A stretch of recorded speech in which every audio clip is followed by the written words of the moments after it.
Israel and Lebanon agreed in principle to a ceasefire. Hours later, Hezbollah fired an anti-tank missile at an Israeli tank.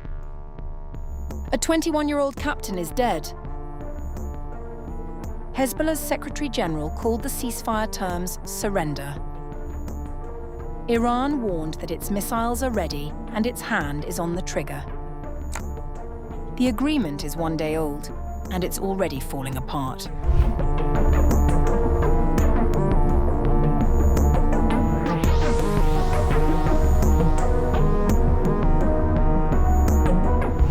A fragile US-mediated ceasefire effort between Israel and Lebanon has come under immediate pressure after Hezbollah rejected key terms of the proposal, and an Israeli officer was killed in southern Lebanon. The Israel Defense Forces announced that 21-year-old Captain Eitan Shmuel Lemberg of the 7th Armored Brigade's 75th Battalion was killed after a Hezbollah operative fired an anti-tank guided missile at an Israeli tank operating north of the Litani River. The attack came just 1 day after Israel and Lebanon agreed in principle to a ceasefire framework that envisioned Hezbollah halting attacks and the Lebanese armed forces deploying to pilot zones in southern Lebanon, free of both Hezbollah fighters and Israeli troops. But Hezbollah Secretary General Naim Qassem publicly rejected the proposal, describing it as unacceptable. The agreement's demand that Hezbollah fighters leave southern Lebanon under fire would mean surrender, defeat, and achieving the enemy's goals. As long as Lebanese villages are being bombed and people are being killed, northern Israel will not be safe. What we are concerned about is an end to the aggression, a ceasefire, and Israel's withdrawal. We did not make any commitment to any party to stop resisting as long as there is occupation. Following the missile strike, the IDF said it launched air and artillery attacks against Hezbollah infrastructure in the area, and fighting continued across the border. Hezbollah claimed a series of operations against the Israeli forces, including one-way drone strikes against an Israeli command position near Al-Shaqif fortress, rocket attacks, and anti-armor operations targeting Israeli forces in southern Lebanon. The group also claimed to have destroyed 7 Merkava tanks in the Al-Shaqif sector as part of a sustained campaign against Israeli ground forces. On the Israeli side, air raid sirens continued to sound across northern communities as Prime Minister Benjamin Netanyahu visited the northern border town of Shlomi shortly before drone alerts were activated in the area. While Israel's Defense Minister Israel Katz said military operations would continue for the time being. Lebanon's President Joseph Aoun described the latest negotiating round as a critical opportunity to end the conflict. In Iran, Major General Mohsen Rezaieh, a member of Iran's Expediency Discernment Council, has warned Israel against any move toward Beirut's southern suburbs, saying Iran is prepared for escalation and that its missile forces remain on high alert. In an interview with Iranian television, Rezaieh said any advance toward the area would trigger a severe response.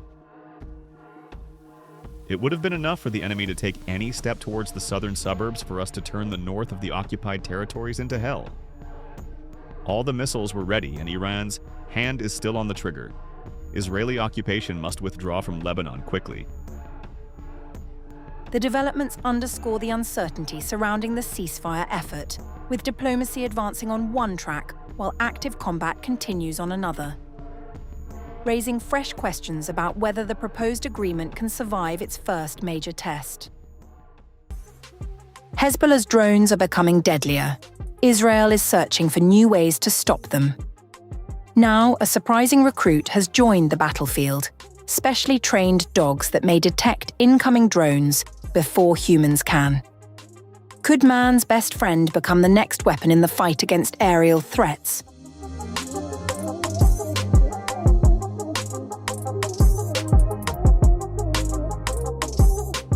As drone warfare continues to reshape modern battlefields, Israeli security experts are now turning to an unexpected ally in the fight against aerial threats: dogs. The Israel Dog Unit, known as the IDU, has launched a pilot program aimed at training service dogs to detect and alert troops to approaching drones before they reach their targets. The initiative is designed to support broader efforts by Israel's defense establishment to counter the increasing use of unmanned aerial vehicles by Hezbollah. According to the organization, the program is based in part on similar concepts being explored elsewhere around the world, including efforts by the Indian military to use specially trained dogs to help identify hostile drones operating near sensitive border areas. The Israel Dog Unit has long worked alongside security forces, providing patrol dogs and explosives detection dogs for a variety of missions.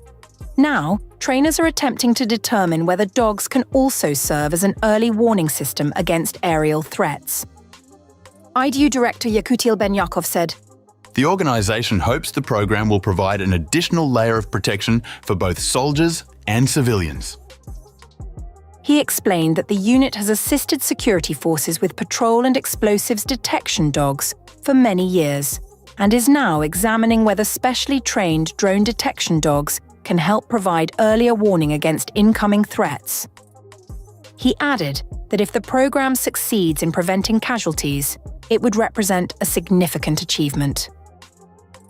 According to the IDU, dogs may possess an important advantage over human observers when it comes to detecting drones. Trainers believe dogs can identify the distinctive sound signatures produced by approaching unmanned aircraft before those sounds become noticeable to people. The program focuses on conditioning dogs to recognize specific acoustic patterns and alert their handlers when those sounds are detected. The organization believes this capability could prove particularly valuable during nighttime operations and in difficult weather conditions, such as heavy rain or fog, when visual identification of drones becomes far more challenging. The initiative comes as drone attacks continue to present a growing security challenge along Israel's northern front. Recent months have seen multiple fatalities linked to drone attacks and related incidents. Military officials continue to assess new methods of detecting, tracking, and neutralizing unmanned threats as Hezbollah increasingly relies on drones as part of its operations. Israeli Prime Minister Benjamin Netanyahu has previously stated that the country's leading defense experts are actively working on solutions to counter the evolving threat. The Israeli military has already introduced several measures aimed at improving protection against drones. These include the installation of extensive netting around military positions to prevent drones from approaching sensitive areas. In addition, soldiers have begun receiving shotguns and specialized predictive gun sights designed to improve their ability to engage and shoot down incoming drones once detected. Alongside these defensive efforts, the Israel Defense Forces continue offensive operations against Hezbollah.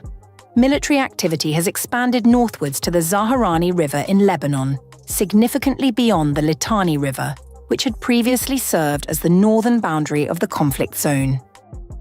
As drone warfare continues to evolve, Israel's latest experiment highlights how security forces are exploring both advanced technology and unconventional methods in an effort to stay ahead of emerging threats and enhance protection for troops operating on the front lines.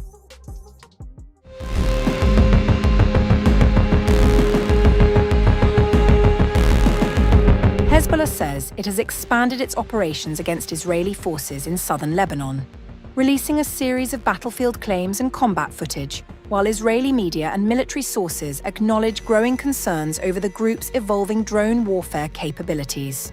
According to statements issued by Hezbollah, Hezbollah fighters engaged Israeli forces in the town of Hadatha.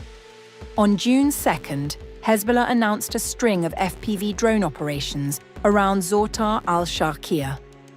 The group claimed an Ababel FPV drone struck a Naim armored vehicle, setting it ablaze. A second Naim was later targeted in the same area, followed by a Merkava tank that Hezbollah said was also seen burning. The group further claimed that a third Naim armored vehicle on the southeastern outskirts of Zotar al-Sharqiyah was struck by an Ababil FPV drone during the same sequence of operations. Hezbollah also reported artillery strikes and rocket attacks against Israeli troop concentrations near al-Shaqif fortress, before launching additional rocket salvos at an Israeli command post in al-Bayada. A salvo of rockets was fired at an Israeli command post in al-Bayada. Hezbollah said it also targeted Israeli forces positioned in al-Bayada with multiple rocket barrages and anti-tank guided missiles aimed at Merkava tanks. Alongside the battlefield claims, Hezbollah released footage of earlier operations, including rocket attacks against Nahariya, Carmel, Safad, and Kiryat Shmona, as well as FPV drone strikes against Israeli armored vehicles in Dibble and an Iron Dome launcher in Qiyam.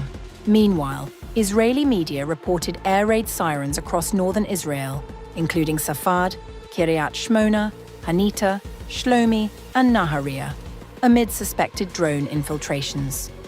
Israeli outlets also reported casualties among Israeli troops.